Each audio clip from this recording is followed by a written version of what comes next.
Our dear Professor Joash Amupitan is still denying his S handle and has sent the director of ICT INEC to go live for him blatantly on a national television. Meanwhile, Nigerians added a community note to that particular video. Wonders, right? If they add community notes on top anything you do, just know that you are a blatant and common liar. And in the midst of all this, some Nigerians have decided to take certain actions against Joash Amupitan. Let's look at this particular tweet, okay, and what Nigerians are doing with regards to everything that has played out and is still playing out concerning this issue. This is from Seoul, and it says, urgent and private to Professor Joash Amupitan, son, Office of the Chairman, Independent National Electoral Commission, INEC, Abuja, Nigeria. Subject: notice of legal implication regarding denial of digital asset and the risk of perverting the course of justice. Sir, this correspondence serves as a formal observation and strategic warning regarding your office's recent public denial concerning the ownership of specific social media accounts and linked financial identifiers. While the use of defensive offenses such as threatening the arrest of citizens who point out this digital footprint may offer temporary shield in the media, it is creating a catastrophic legal liability for you as a senior advocate of Nigeria and a public servant.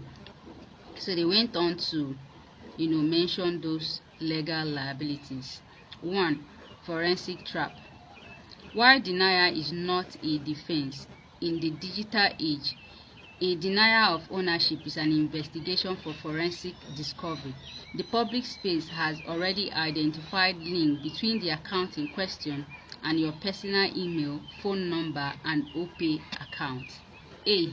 KYC integrity. Banking institutions like OPay operate under strict rule known as Know Your Customer (KYC) mandates. If a subpoena is issued, the disclosure of the BVN and the NIN used to verify the account will provide irrefutable proof of ownership. B. Subpoena to tech giants. Should this matter reach a court of competent jurisdiction, a request for your IMER login history from X, formerly known as Twitter, will reveal whether the account was accessed from your personal or official mobile device. 2. Legal consequences. Perjury and misleading the state. By claiming the account is a cyber attack and prompting your office to threaten arrest, you are moving from a PR crisis into criminality territories. A. Giving false information. Under Nigerian law, using the machinery of the state, that is the police, to investigate a crime you know to be a fabrication is a punishable offense. B. Perjury. If these denials are eventually sworn to in an affidavit or presented as a testimony in any electoral tribunal or civic suit, the resulting conviction for perjury will mean the automatic loss of your license as a SAN and permanent disqualification from public office. 3. International litigation and ECOWAS courts. While you may feel shielded by local judicial dynamics, international courts operate beyond the reach of executive interference. A. ECOWAS courts.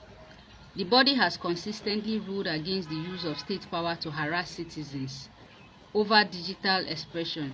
A suit filed here would not just target you but would expose the Nigerian state to international embarrassment and hefty fines for which you could be held personally and professionally responsible.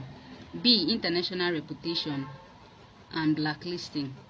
As a law professor, you are aware that global bodies and monitoring groups track such controversies. This saga threatens to turn a storied academic career into a textbook example of digital era integrity failure. 4. Recommendation for damage control. By continuing this path of aggressive denial, you are destroying the very integrity you seek to protect. The threat to arrest citizens is perceived globally as an admission of guilt through intimidation.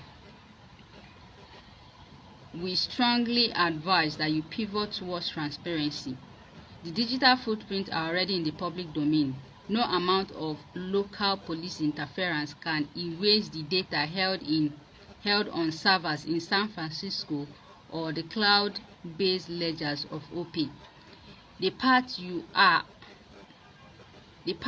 on leads to removal from office, criminal conviction, and a permanent stain on your legal legacy. Be guided. Your best option is to resign now.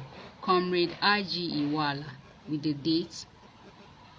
This was copied from the Nigerian Bar Association Legal Practitioner Disciplinary Committee, the Code of Conduct Bureau, and the International Bar Association / the Human Rights Institute. Wonders, right? Amupitan is in serious shit. But like that adage goes, he who the gods wants to destroy, the first of all make mad. I bet he has been made mad, so he doesn't grasp what is coming from him. Now, this is for him rather. This is